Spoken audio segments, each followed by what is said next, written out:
अस्सलाम वालेकुम dear friends, क्या हाल वाले हैं? ठीक ठाक। उम्मीद है कि तबीयत से सही होगी, खैर खैरियत से होंगे। मैं भी बिल्कुल ठीक हूँ आपकी दुआओं से। मैं आपके साथ एक न्यू व्लॉग लेके आया हूँ और उस व्लॉग में विलेज लाइफ की एक स्टोरी है, बहुत ही अच्छी स्टोरी है, बादशाह की स्टोरी है। तो मैं अपने उस्ताद साहबान की तरफ जा रहा हूँ, वो भी मेरी साइड में कुछ बैठे हैं। मैं उनसे एक स्टोरी सुनूंगा, आपको स्टोरी सुनाऊंगा, आप लास्ट में बताइएगा कैसी लगी। अब स्टार्ट करते हैं, लेट्स स्टार्ट। ओके होंगे। हम उम्मीद करते हैं कि आप बहुत ठीक होंगे। अब हम एक कहानी लेके आए हैं जो कि हुनर के हवाले से है। हुनर के बगैर आदमी जो है ना वो बेकार होता है। तो हुनर वाला आदमी जो है वो कभी भूखा नहीं रह सकता, बेरोज़गार नहीं रह सकता। हो सकता है आपके जहन में सवाल आ जाए कि अब जो भी तालीम करते हैं वो उनके पास तो हुनर नहीं होता। दोस्तों, वो भी एक हुनर होता है। अगर तालीम कर लें, पढ़ाने का हुनर ना हो तो वो बेकार है। हर चीज़ का हुनर होता है। इसके हवाले से एक कहानी है जो हम आपको सुनाने जा रहे हैं। एक बादशाह था, उसका एक लड़का था।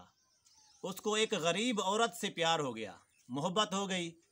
वो कहने लगा अपने बाप से कि मैं इसी से शादी करूँगा। बादशाह ने कहा चलो भी ठीक है, ये कौन सी बड़ी बात है। वो जब गरीब के दरवाजे पे गया ना रिश्ता लेने के लिए, तो उस गरीब ने रिश्ता ठुकरा दिया। वो कहने लगा कि इसके पास कोई हुनर है।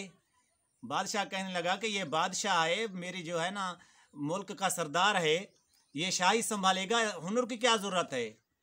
तो उस गरीब आदमी ने कहा बादशाह सलामत, अगर कल को आपके हुकूमत पे हमला हो और ये जो है उनका कैदी बन जाए, ये गरीब बन जाए, तो मेरी बेटी को कैसे खिलाएगा।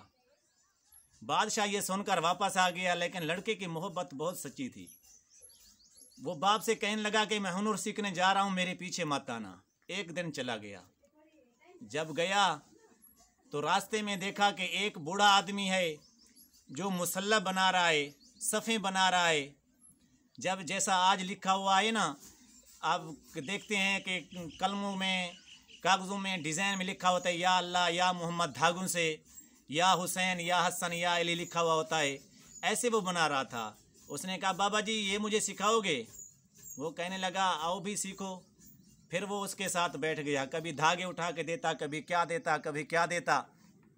ऐसा आहिस्ता आहिस्ता वो ये सब काम सीखने लगा। वो 6 महीने लगे, 1 साल लगा। जब वो मुकम्मल सीख गया तो बाबा जी से इजाज़त लेने लगा कि मैं जा रहा हूँ अब अपने घर, मैं जाऊँगा, मुझे इजाज़त दें। वो कहने लगा जाओ भाई, आप जो है ना अब कामयाब हो, आप जा सकती हैं। वो घर वापस आ रहा था, जंगल रास्ते में आता था एक।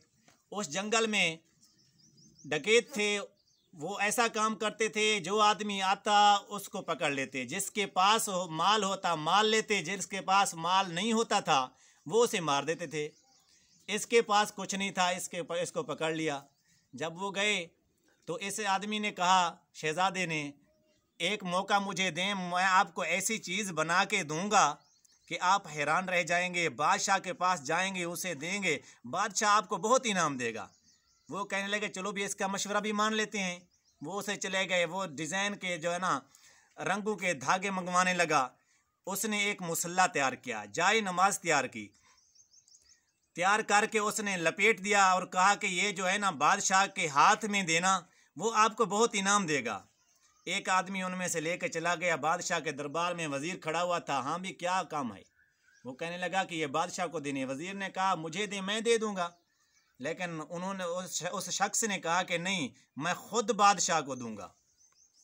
बादशाह आ गया। बादशाह को जब दरबार में बैठा तो उसको वो पेश की गई। जब उसने देखा तो उसमें लिखा हुआ था कि मैं आपका बेटा हूँ, ये जो आदमी आया हुआ है ये एक डकैत है, मैं इन्हीं के कब्ज़े में हूँ, आप मेहरबानी करें इसको मुँह मांगा इनाम दें, इसके पीछे जो है ना अपनी फ़ौज भेज दें ताकि मुझे बचा लें। वो डिज़ाइन में लिखा हुआ था। बादशाह ने पढ़ के अपने दरबान से कहा कि चलो भाई, ख़जानची से कहा इसको जितना ख़जाना चाहिए ना दे दो। वो आदमी चला गया, जितने उसके पास सामान थे उसने भरा, ख़जाना लेके चला गया। बादशाह ने उसके पीछे फ़ौज लगा दी। चलो भाई, मेरा बेटा है, इन्हीं के कब्ज़े में, उसे जो है ना लेके आए। जब वो बादशाह के जो फौज थी उसके पीछे पीछे आ गई। जब वो अपने मकाम पे पहुंचा, अपने ठिकाने पे आया, तो फौज ने हमला कर दिया और बादशाह के बेटे को सही सलामत वहाँ से निकाल लिया। तो बादशाह के जहन में अकल में आया कि भाई हुनर भी की चीज़ है, अगर आज मेरे बेटे के पास हुनर नहीं होता तो वो भी ज़िंदा नहीं होता। हेलो फ्रेंड्स, तो आपने स्टोरी सुनी, उम्मीद है कि बहुत अच्छी लगी होगी स्टोरी, आपको भी मज़ा आया होगा। तो सुबह सुबह का माहौल बहुत ही अच्छा था, तो मैंने सोचा आपसे ये स्टोरी शेयर कर दी जाए। अपने उस्ताद साहब से कहा कि ये स्टोरी प्लीज़ सुना दें, तो आपके साथ ये शेयर कर दी। तो कैसी लगी स्टोरी? अगर अच्छी लगी हो तो कमेंट कर दीजिएगा। प्लीज़ लाइक सब्सक्राइब करना ना भूलिएगा। तब तक के लिए दीजिए इजाज़त। अल्लाह हाफ़िज़, दुआओं में याद।